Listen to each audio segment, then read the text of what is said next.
Nah,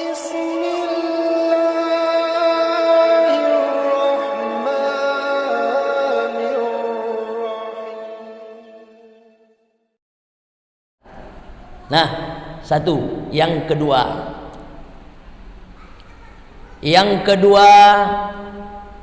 adab kita di ujung tahun, dan ini pula lah adab yang diajarkan oleh Rasulullah dan para sahabat. Apa itu Pak Ustadz? Adab yang kedua adalah adab ini yang ditulis pula oleh Imam Qushairi dalam kitab Risalah Qushairiyah dalam bab stasiun-stasiun seorang hamba untuk berjalan menuju Allah Subhanahu wa taala.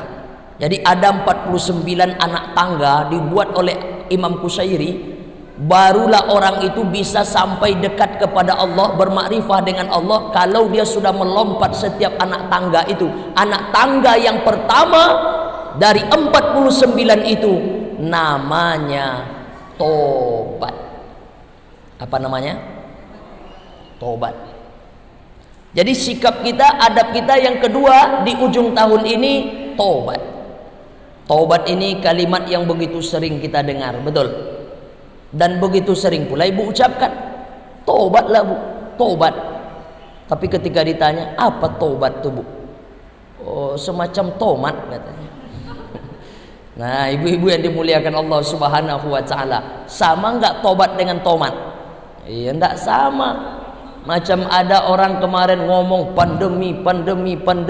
Fasih kali dia ngomong pandemi. Tanya kawannya, apa pandemi itu bu? Macam-macam mie juga lah katanya. Nah, karena mirip-mirip bahasanya dicocok-cocokkannya aja.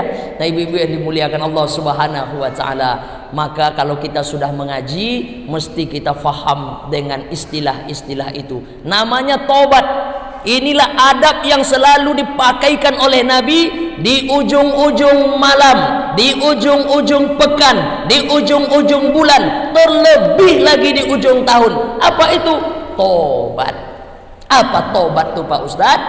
Tobat itu kata ulama rujuk. Apa artinya? Rujuk.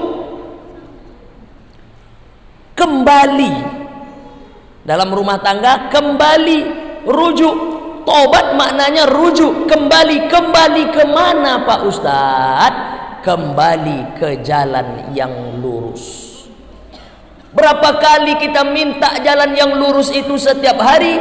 Sehari semalam kita minta jalan yang lurus itu 17 kali. Kapan itu? 2 rakaat subuh, 4 rakaat zuhur, 4 rakaat asar, 3 rakaat maghrib, 4 rakaat isya. Mana kalimatnya Pak Ustadz? Kalau tidak dibaca kalimat ini dalam sholat 5 waktu kita, dalam sholat kita, batal sholat kita. Kenapa? Karena dia masuk rukun dalam sholat pada kalimat Al-Fatihah. Ihdinas siratal mustaqim. Tunjukkan kami jalan yang lurus. Jalan menuju Allah itu lurus. Tapi karena ada setan, iblis, jin jahat yang selalu menggoda-goda kita dalam hidup, maka itulah yang membuat kadang manusia itu bengkok. Lawan lurus apa? Bengkok. Kadang dia miring ke kanan, kadang dia lari ke kiri. Nah, supaya dia tidak terlalu jauh miring ke kanan, supaya dia tidak terlalu miring ke kiri, yang kita takutkan apa? Waktu dia miring ke kiri, waktu dia bengkok ke kanan tuh datang malaikat maut. Maka tobat itu menjadi anak tangga pertama supaya orang itu kembali ke jalan yang lurus. Dia tersesat, dia keliru, dia bengkok. Jalan menuju Allah lurus. Ihdinas siratal mustaqim. Maka kembalilah. Kembali itu disebut dengan tobat. Jelas Ibu? Jadi nanti kalau ada kawan yang bertanya, Bu, apa tobat itu?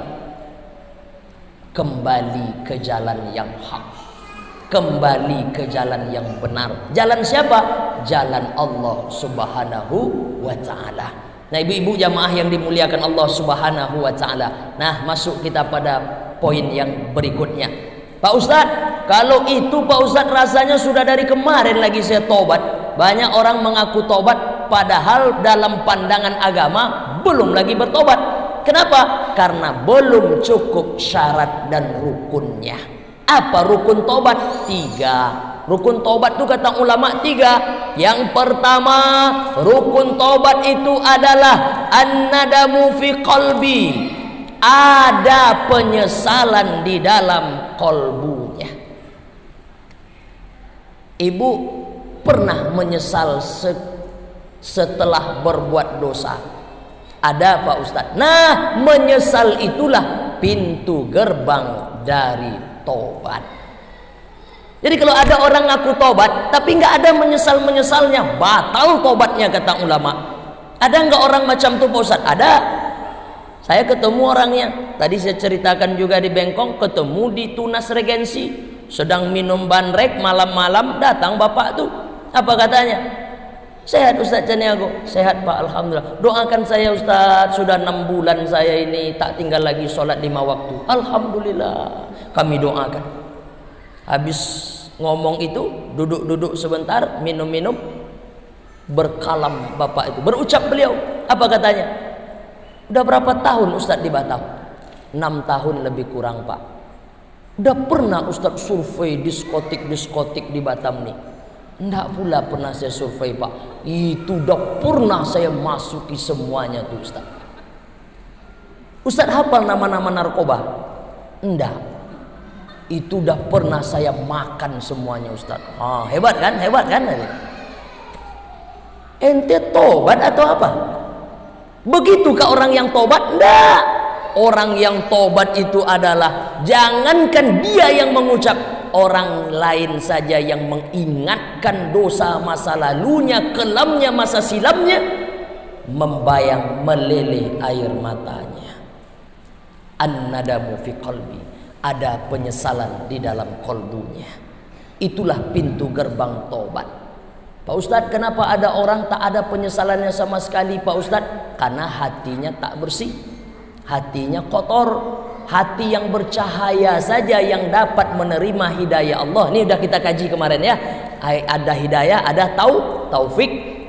Kenapa kita mesti dulu dibuka dengan Quran oleh Tuan Guru kita Ustaz Rio Arafat Al-Hafiz? Kenapa kita disuguhkan dengan zikir rotibul hadat yang lebih kurang setengah jam kita membacanya? Supaya hati kita bercahaya, supaya hati kita bersih, supaya cawan yang kita punya itu nggak kotor.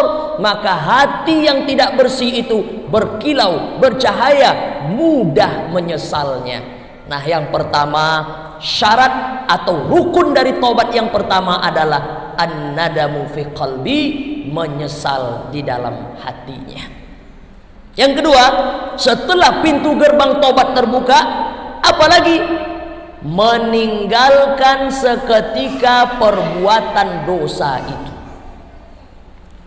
Ada orang menyesal tapi tak bisa dia meninggalkan perbuatan dosa itu. Kenapa? Karena dia masih berada di lingkungan itu. Maka kata Imam Qushairi, supaya tobatnya benar, supaya tobatnya berkekalan, supaya tobatnya lancar, bagaimana caranya? Hijranu ikhwanis su', hijrah, meninggalkan ikhwan, kawan, su', jahat, meninggalkan kawan-kawan yang jahat. Ini mungkin agak berat perjuangannya. Dia kawan saya Pak Ustaz, kami sahib, akrab, qarib. Masa iya saya tinggalkan dia Pak Ustaz? Ya, karena kawan itulah kadang kita terjerumus pada perbuatan yang tidak baik. Maka manusia itu kata ulama mencuri tabiat. Ini siapa yang suka duduk-duduk? Contoh, saya pernah contohkan ya. Ada ibu tuh pengajian 4 tahun, pengajian di Batu Aji sana. Ibu tuh pergi pengajian biasa aja, jilbabnya itu polos saja, polos, nggak ada pernak-pernik yang dia pakai. Tapi ibu tuh selama 4 tahun, 1 tahun pertama itu duduk di samping ibu yang pernak-perniknya banyak. Di sini ada, di sini bunga anggrek, mawar, melati, bunga matahari. Banyak, pokoknya ibu tuh banyaklah pernak-perniknya. Saya tengok di tahun kedua, ibu yang tadinya polos lebih banyak lagi pernak-perniknya daripada ibu tadi.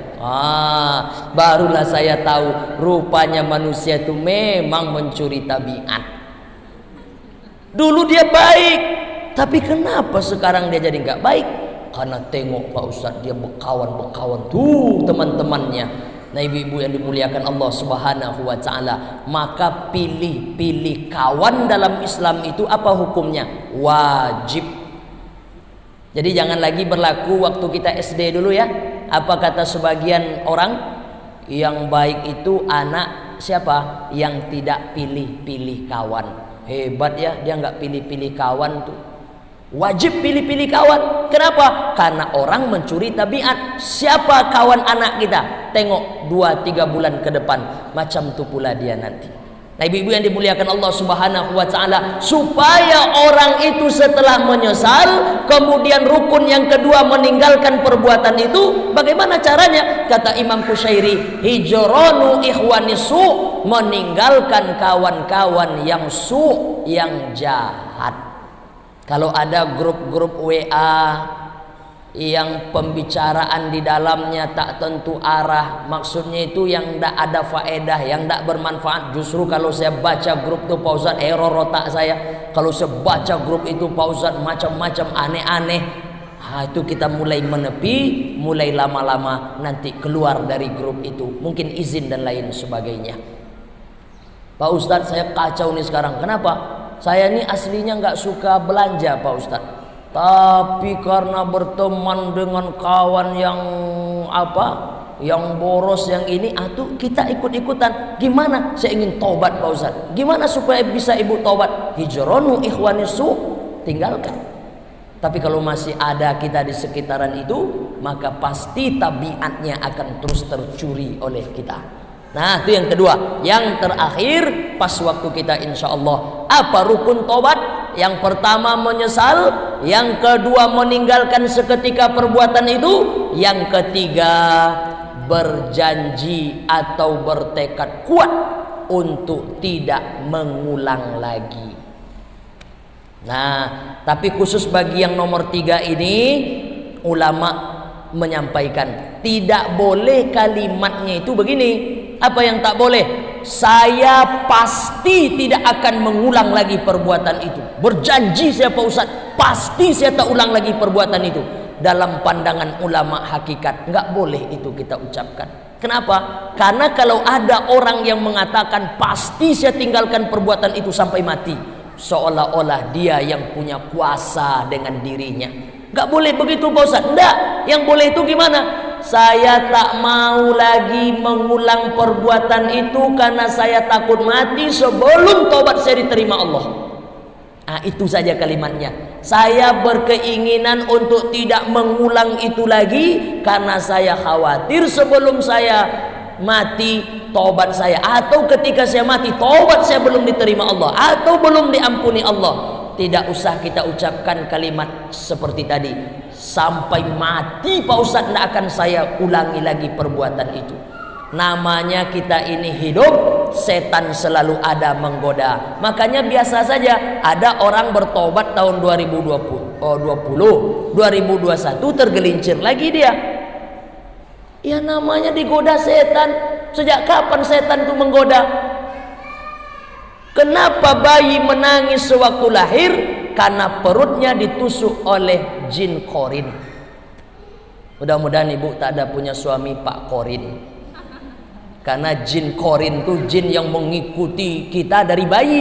Sampai kapan jin setan iblis itu menggoda kita? Madamat arwahuhum fi ajsadihim, sampai nyawa dan badan berpisah. Maka kalau ibu bertobat tahun 2020 tergelincir lagi 2021, tobat lagi. Wasari'u ila maghfiratim min rabbikum, bersegeralah kepada ampunan Allah. Setiap kali engkau tergelincir, bersegera pada ampunan Allah. Tergelincir lagi, minta ampun lagi, tobat lagi. Tapi nggak boleh dimain-mainkan. Apa contoh dimain-mainkan? Bulan ini tobatlah, bulan besok miring-miring sedikit. Bulan besok taubat lagi. Tak boleh. Ini seandainya. Maka macam orang berjalan di atas pematang sawah. Kita ini sampai mati macam berjalan di atas pematang sawah. Ada ibu tahu sawah? Orang kalau mau nanam padi, dibuat sawah itu dulu menjadi lumpur. Betul? Dilunyah oleh orang.